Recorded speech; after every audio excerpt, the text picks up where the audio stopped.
উপকূলে আঘাত হেনেছে ঘূর্ণিঝড় রিমালের অগ্রভাগ। তীব্র গতির এই ঘূর্ণিঝড়কে ঘিরে দক্ষিণাঞ্চলের উপকূল জুড়ে তৈরি হয়েছে আতঙ্ক। পায়রা ও মংলায় 10 এবং চট্টগ্রাম ও কক্সবাজারে 9 নম্বর মহাবিপদ সংকেত জারি করা হয়েছে। রিমালের প্রভাবে 16 জেলায় 8 থেকে 12 ফুট উচ্চতায় জলোচ্ছ্বাস হতে পারে বলেও পূর্বাভাস দিয়েছে আবহাওয়া অধিদপ্তর। এদিকে উপকূলের বাসিন্দাদের সরিয়ে নেওয়া হয়েছে বিভিন্ন সাইক্লোন শেল্টারে। ঘূর্ণিঝড়টির প্রভাবে রাজশাহী, রংপুর, ময়মনসিংহ, ঢাকা ও সিলেট বিভাগেও দমকা বা ঝোড়ো হাওয়া সহ অতি ভারী বৃষ্টি হতে পারে। প্রতিনিধিদের পাঠানো তথ্য ও চিত্র ডেস্ক রিপোর্ট। ঘূর্ণিঝড় রিমাল মোকাবেলায় কক্সবাজারে 638 আশ্রয়ণ কেন্দ্র ও 8600 জন স্বেচ্ছাসেবক প্রস্তুত রয়েছেন। এছাড়া মজুত করা হয়েছে পর্যাপ্ত শুকনো খাবার। আর ঝুঁকিপূর্ণ এলাকা থেকে সরিয়ে নেওয়া হয়েছে কয়েক হাজার মানুষকে। বাতিল করা হয়েছে ফায়ার সার্ভিসের সব কর্মকর্তা কর্মচারীর ছুটি। আমাদের কক্সবাজার পৌরসভা, আমাদের ফায়ার ব্রিগেড সকলেই তাদের প্রস্তুতি নেওয়ার জন্য আমরা বলেছি। পটুয়াখালীর কলাপাড়ায় সাধারণ মানুষকে নিরাপদ স্থানে সরিয়ে নেওয়ার পাশাপাশি 155টি আশ্রয়ণ কেন্দ্র ও 20টি মুজিব কেল্লা প্রস্তুত করা হয়েছে। মজুত করা হয়েছে প্রয়োজনীয় শুকনা খাবার ও ঔষধ।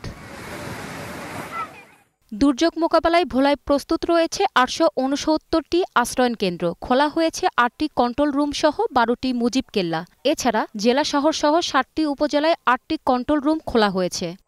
আমাদের সবচেয়ে বড় চ্যালেঞ্জ হচ্ছে যারা এই চরাঞ্চলের মানুষ রয়েছে তাদেরকে ঠিকমতো কিভাবে করে আমাদের মেইনল্যান্ডে নিয়ে আসা বা আশ্রয় কেন্দ্রগুলোতে নিয়ে আসা। লক্ষ্মীপুরে প্রস্তুত 189টি সাইক্লোন শেল্টার। এছাড়া 64টি মেডিকেল টিমও গঠন করা হয়েছে। সাধারণ মানুষ ও গৃহপালিত পশু রক্ষায় ফায়ার সার্ভিস, জনপ্রতিনিধি ও রেড ক্রিসেন্ট সহ স্বেচ্ছাসেবীরা কাজ করছে। মংলা বন্দরে ঘূর্ণিঝড়কে ঘিরে সাধারণ মানুষের জানমাল রক্ষায় প্রস্তুত রয়েছে 103টি আশ্রয়ণ কেন্দ্র। কাজ করছে 1320 জন স্বেচ্ছাসেবক। ঘূর্ণিঝড় রিমালের ক্ষয়ক্ষতি কমাতে বরিশালে প্রস্তুত 541টি আশ্রয়ণ কেন্দ্র। পাশাপাশি দুর্যোগকালীন চিকিৎসা সেবা নিশ্চিতে 472টি মেডিকেল টিম গঠন করেছে স্বাস্থ্য বিভাগ। দুর্গত মানুষের তাৎক্ষণিক সাড়া দেওয়ার জন্য আমাদের হাতে যে ত্রাণ মন্ত্রণালয় থেকে যে বরাদ্দ দেওয়া আছে সেটা উপজেলা পর্যায়ে বিভাজন করা আছে এবং সেটা দিয়ে আমরা প্রাথমিকভাবে মোকাবেলা করব। পিরোজপুরে 295 সাইক্লোন শেল্টার সহ মোট 561টি আশ্রয়ণ কেন্দ্র প্রস্তুত রয়েছে। এছাড়া ঘূর্ণিঝড়ে ক্ষতিগ্রস্তদের জন্য 6,10,000 নগদ টাকা, 611 মেট্রিক টন চাল, শুকনো খাবার মজুত করা হয়েছে। হসপিটাল থেকে আমরা বিভিন্ন টিম প্রস্তুত রেখেছি, ফায়ার সার্ভিস টিম প্রস্তুত আছে।